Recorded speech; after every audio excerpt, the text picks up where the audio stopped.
10월 22일 KMA 뉴스 브리핑 시작하겠습니다. 전문가들은 코로나 환자가 아닌 중증 응급 환자를 위한 병상 부족 문제를 우려했습니다. 코로나19 병상을 확보하려고 다른 중환자를 희생시켜선 안 된다는 지적입니다.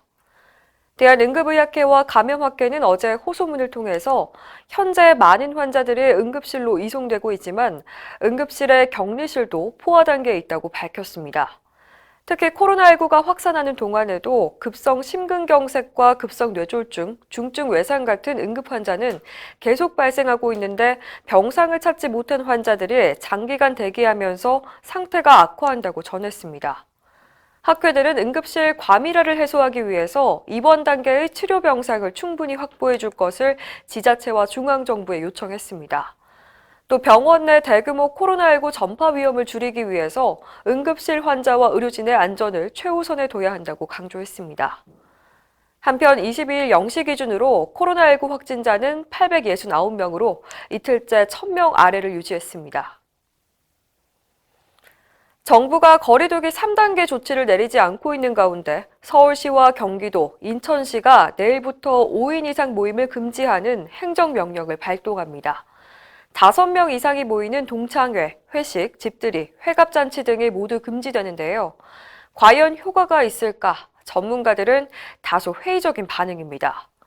김우주 고대 구로병원 감염내과 교수는 이미 연말 연시를 맞아서 호텔 등 예약이 많은데 대부분 수도권이 아닌 곳에 몰려 있다며 사적 모임을 어떻게 모니터링할지 모르겠다고 지적했습니다.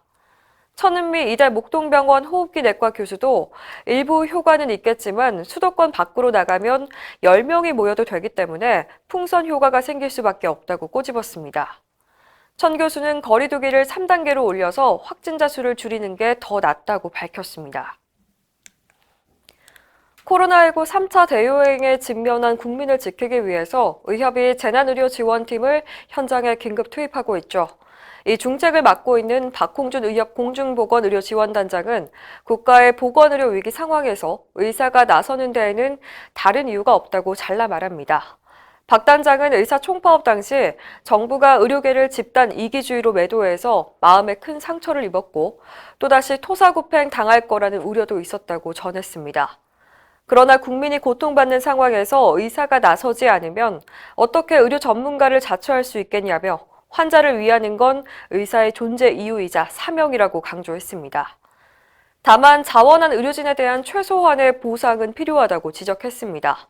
박 단장은 의료진에게 지급되는 수당은 보상이나 포상이 아니라며 생업을 뒤로 하고 달려온 의료진의 부담을 덜어줄 지원 대책이 있어야 한다고 말했습니다. 현재 의협 재난의료지원팀에는 의사회원 약 1000명이 가입해 있습니다. 하지만 확산일로에 있는 코로나19 상황을 고려할 때 넉넉지 못한 상황입니다. 의협은 회원들이 코로나19 의료진에 적극적으로 자원해 줄 것을 간곡히 요청하고 있습니다. 현재 의료진이 긴급하게 필요한 병원은 평택 박예병원과 중앙보훈병원, 건강보험공단 일산병원 등입니다. 박예병원은 당장 내일부터 일주일 이상 근무할 의사가 필요합니다.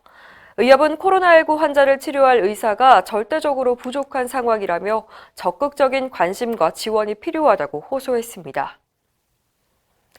불법 한방 약침을 근절해달라는 국회 청원이 등장했습니다. 최근 약침을 대량으로 만들어서 전국 한의원에 판매한 약침학회 대표가 대법원에서 징역형이 확정됐는데요. 여전히 원예탕전시를 빙자한 약침 제조가 사라지지 않고 있다고 합니다. 대한가정의학과 의사회는 어제 올린 국민동의청원에서 한방 약침에 대한 전수조사를 실시하고 한약의 안정성과 유효성 검증을 법적으로 의무화해야 한다고 밝혔습니다. 앞서 의협은 2012년 식약처 허가를 받지 않고 약침액을 제조 판매한 혐의로 약침학회를 검찰에 고발했는데요. 최근 대법원은 약침학회 대표에게 징역 1년 6개월과 집행유예 3년, 벌금 206억 원을 선고했습니다. 이상으로 뉴스 브리핑을 마칩니다. 자세한 사항은 의협신문을 참고하시길 바랍니다.